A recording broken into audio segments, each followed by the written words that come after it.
Today, we are going to talk about one of my favorite tools for problem solving, brainstorming. Seriously, it's like this secret weapon that can take you from staring at a blank page, totally stuck, to having a genuine breakthrough idea. You know that feeling, right? You're just staring at a problem and it feels like a giant brick wall. You just can't see a way through.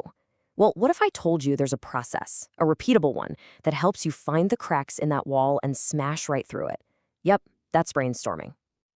So here's our game plan for this explainer. First, we'll cover what brainstorming even is. Then we'll walk through the 5 core steps to a great session.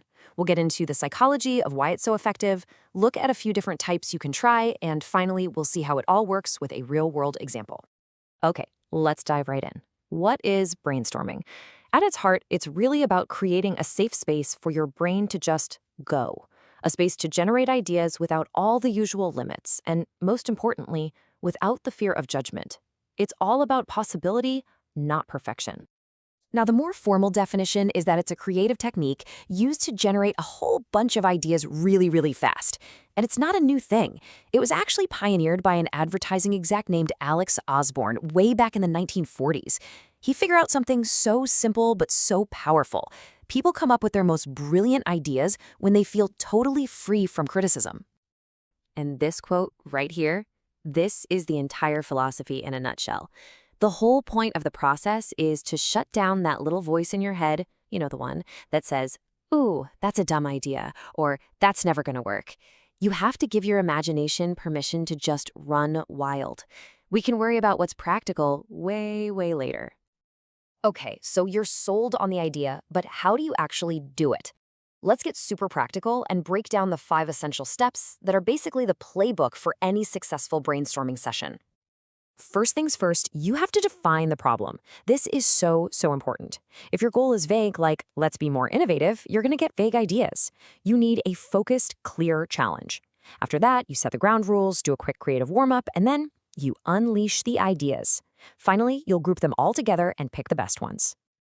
Now, about those rules. There are a few, but this one is the absolute king. The number one non-negotiable rule is no judgment. Period. Not from other people, and just as important, not from yourself. That first rule leads directly into the second one. We're going for quantity over quality. For now, anyway. Think of it like you're just trying to fill a bucket with as many ideas as possible. We want it overflowing. We'll sift through it to find the gold later on. And last but not least, you have to encourage wild, crazy, out there ideas. Seriously, because sometimes the weirdest suggestion is the spark that ignites a truly brilliant and practical solution in someone else's mind. It's all about that yes and mentality, building on what others are saying. So this all sounds pretty good, right? But why is it so effective? What's going on in our brains that makes this work so well?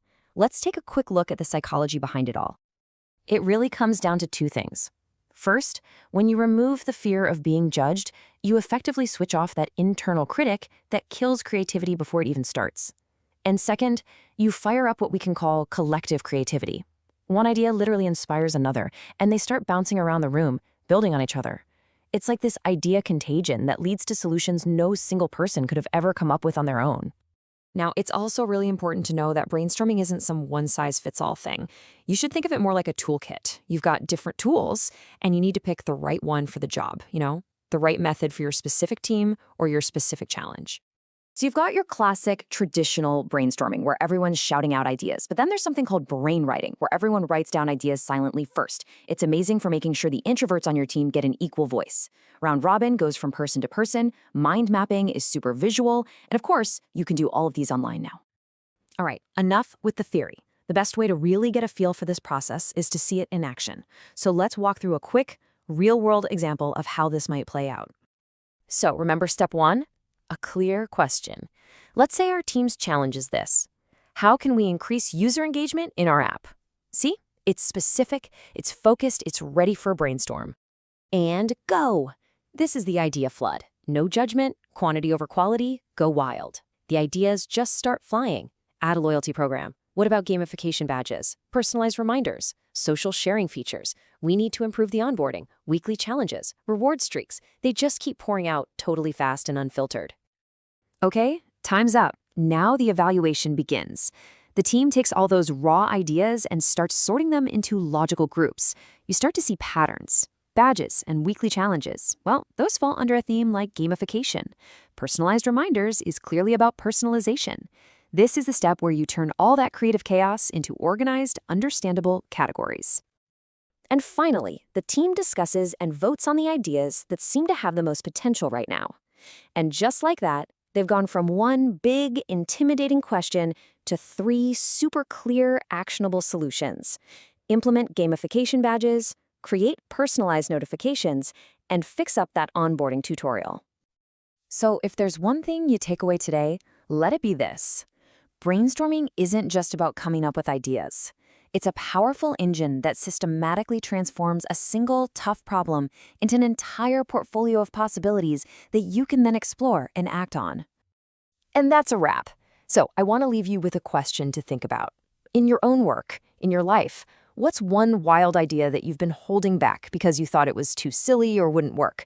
Maybe, just maybe, it's time to let it out.